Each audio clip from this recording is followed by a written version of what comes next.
Welcome into Sidelined Sports, a Norfolk Cable interview series. I'm your host, Jaron May, and throughout this interview series, I talk with people involved with King Philip High School sports and the youth sports programs in Norfolk, Rentham, and Plainville to learn about how COVID-19 has impacted them in the past and how they plan to deal with it in the future. On this second episode, I talk with Gary Brown, the athletic director at King Philip High School, to see how KP Sports dealt with COVID-19 in the spring and how they plan to deal with it in the fall of 2020. Without further ado, let's take a look at the interview.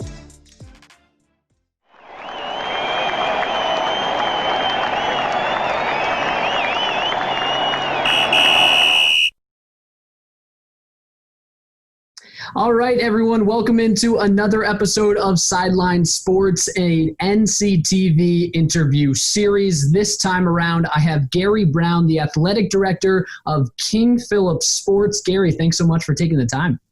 Appreciate you hosting me here today.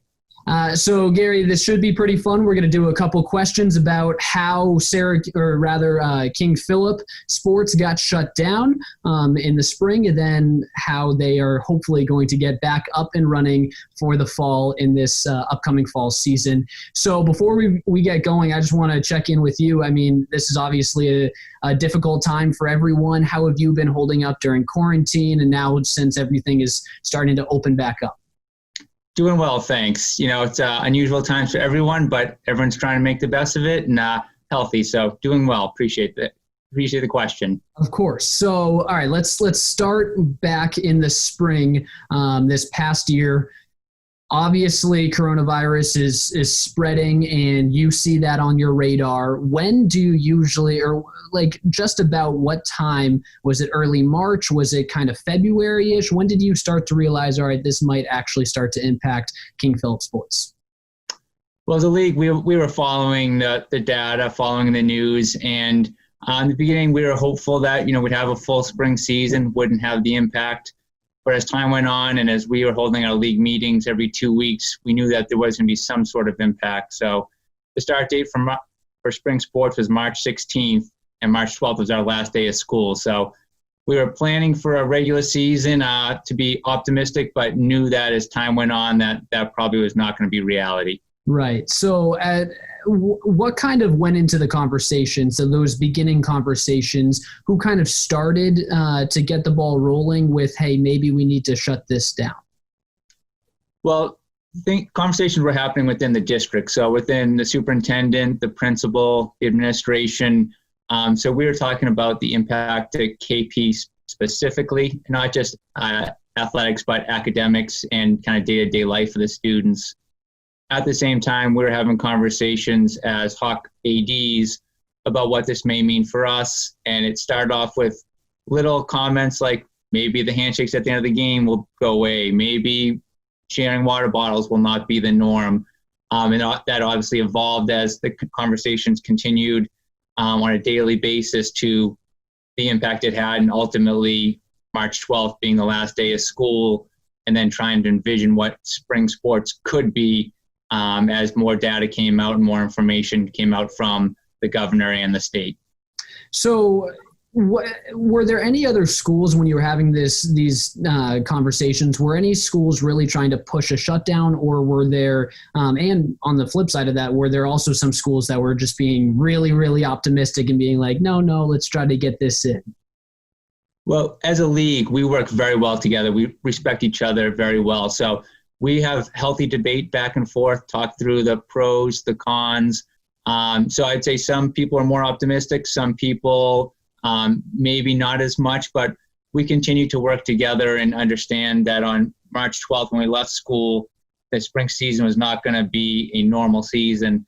But we continue to talk every week and update schedules and try to understand, well, maybe there'll be no state tournament, but we can have a regular season, how that schedule would work, the impact that the coronavirus would have. So it was ongoing conversations and really focusing on the student athletes to figure out the best experience we could give. And as time went on, that experience went from a normal season to maybe a shortened season with the state tournament, to a shortened season to, unfortunately, the cancellation of spring sports. But we're always focusing on what we could do for the student athletes, understanding that all of them are impacted, but especially the senior student athletes. That's the group that we really felt for, because we had gone through that experience a long time ago for some of us as high school student athletes, but it's a special time, and we felt really bad for that group.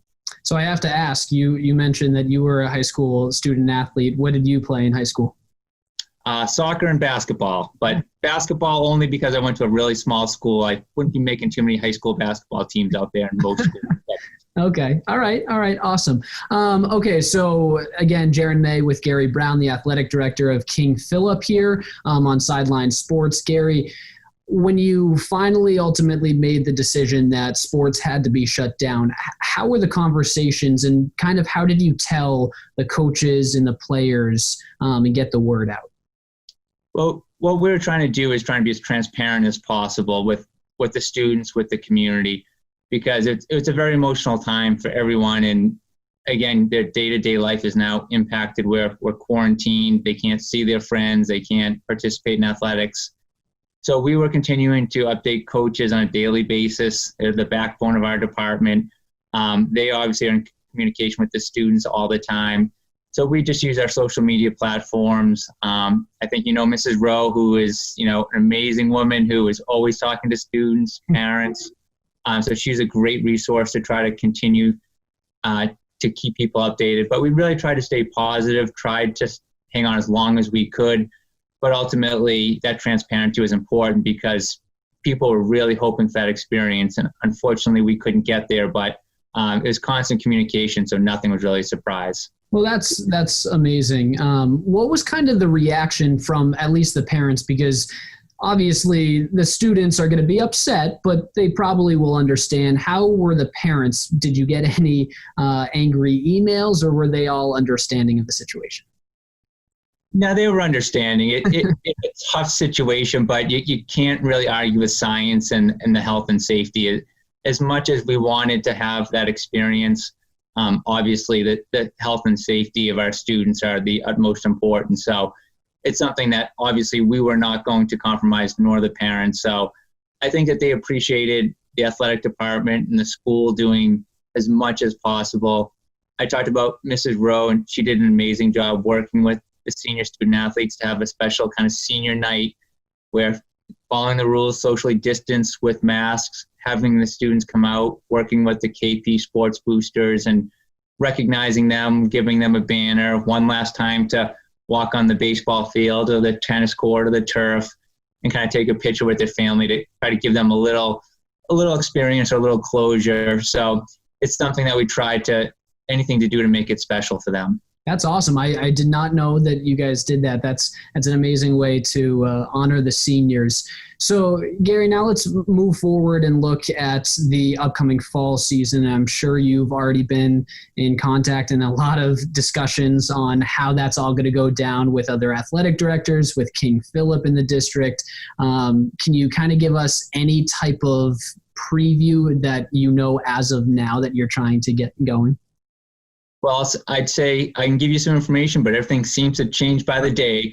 Right. So fall sports traditionally starts in late August for football and all the sports a few days later. The MIAA last week, the board of directors voted to push back the start date to fall sports to September 14th at the earliest. And that obviously is with DESE and the governor's approval, ending their approval. We are continuing to work every week, talking every day as administrators at the school, as well as Hawk athletic directors, to try to give them the best experience. There's an MIA COVID-19 task force, as well as other working groups like sports medicine that's coming up with best practices, recommendations. So I'll say I'm going to be the glass is half full. At September 14th, we're going to start. We're excited. Coaches are working hard, making sure they get their plans set. Again, it'll be a different experience, but we'll continue to work together. And if that doesn't evolve, we'll look at every option to give them that experience of participating in athletics. So there is this one idea that actually Jeff Plimpton, your head baseball coach at KP, talked with me earlier on Sidelined Sports, and he said maybe baseball, which is a less contact sport, could switch over to the fall because maybe the second wave is coming once the temperatures drop down. Are there any types of discussions where you might move a sport from season to season? I'd say every option is being reviewed. So those conversations have definitely happened. Obviously, there are pros and cons to everything. We're looking at the safety of the student athletes. One of those potential unintended consequences is a spring sport like baseball that lost the spring of 2020. If we were to move them to the fall, if for some reason there was a spike and we lost that sport again, that'd be 2 consecutive years of not offering that sport. So we've looked at that. That, again, is over my head of the MIA and the governor giving recommendations and approval. But we're looking at everything to try to offer as many opportunities for our students as possible. Now, it seems like, just from everything that you're saying right now, it seems like it's kind of a bigger grand scheme of things where the MIAA is going to make the ultimate decision. But is there any type, and maybe I'm just understanding this a little differently, is it kind of a school-by-school basis where like King Philip could play, but maybe Taunton or another school could opt out of playing fall sports, or is it kind of everyone's in or everyone's out? Yeah, it's my understanding that the governor and DESE, the Department of Elementary Secondary Education, will be giving kind of the approval, and then all schools within the MIA would fall that. And obviously parents could choose not to have a child participate if they don't feel that that's in their best interest. But the hope and the goal is that the governor and DESE allow us to participate in some athletics, and then all schools would offer those sports. Awesome. Well, hey, Gary, thank you so much for taking the time here on Sidelined Sports. All right, take care. Thank you for having me.